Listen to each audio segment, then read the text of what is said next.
everyone. Today I would like to share one of the tough experiences that I've had in my life. I'm a woman who experienced the gender inequality in Iran. The laws in Iran allow the police to look for the women who act or wear clothes provocatively, even though they are not considered provocative in other countries. My experience of getting caught by them because of my appearance has brought me resentment. It motivated me to move to the United States and rebuild my life. Not being free to choose what a woman wants to wear is an acrimonious fact of non-democratic countries. This is an incomprehensible idea for women who live in free countries, such as America. However, women in Iran have endured these hardships for decades. They are always in fear when leaving home or getting married, and generally in any aspect of their life. In addition, outside their home, women have to wear something to cover their body and use a scarf to cover their hair. Even though they don't like it, they have no choice. The government calls this practice hijab. Nobody can escape from the police who look for the woman without hijab. Before moving to the United States, I was not an exception to this society. As a young girl, was caught by police several times and was accused of dressing provocatively.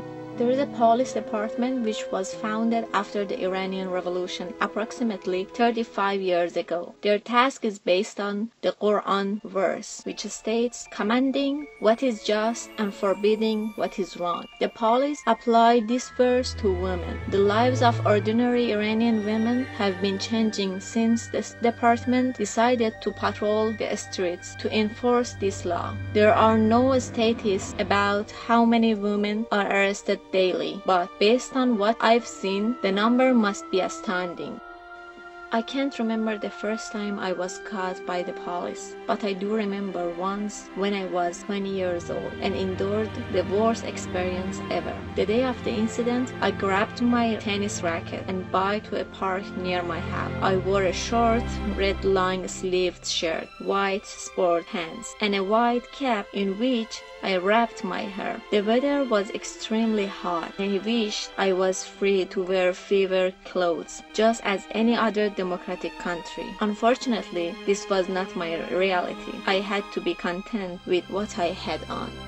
I had no idea the police were around because I was busy playing tennis. Therefore, when I noticed them, it was too late. There was one woman and two men who were standing behind me. The woman yelled, "Such a rude girl, how dare you come outside with the frivolous appearance?" I was frozen on the spot and scared to death. I didn't even have time to think or to defend myself. The female officer handcuffed me and pushed me against the car. I wonder if she knows how she kills femininity inside herself. The other officers helped her to close the door. One of them was driving, another was smoking a cigarette, and the woman officer was giving me dirty look all the way to the office department. After we got there, the woman pulled me out of car. I felt terrible. I felt like I committed a really serious crime. However, it was all about my clothes. She took me to a dark and scary room where a lamp was swinging in the center of it on the top of a wood table. She proceeded to demand that I fill out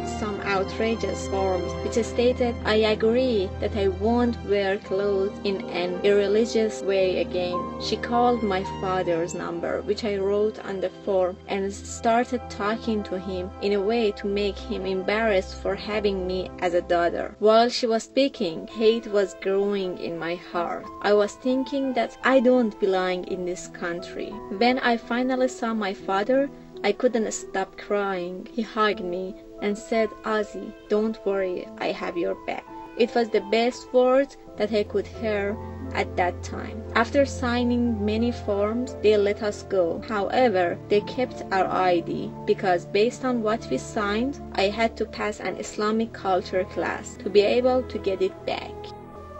The day after that, I went to the class. The class was from 9 a.m. to 5 p.m. There were approximately 40 other girls who had the same situation as me. We were all in the same ship. The worst part was even the teacher covered her face. I think she did this to not be recognized somewhere else. She already knew that we all hated her. It was tough to make myself silent when I wanted to shout. The best word to explain that class is nightmare. It wasn't my first or last time I experienced that.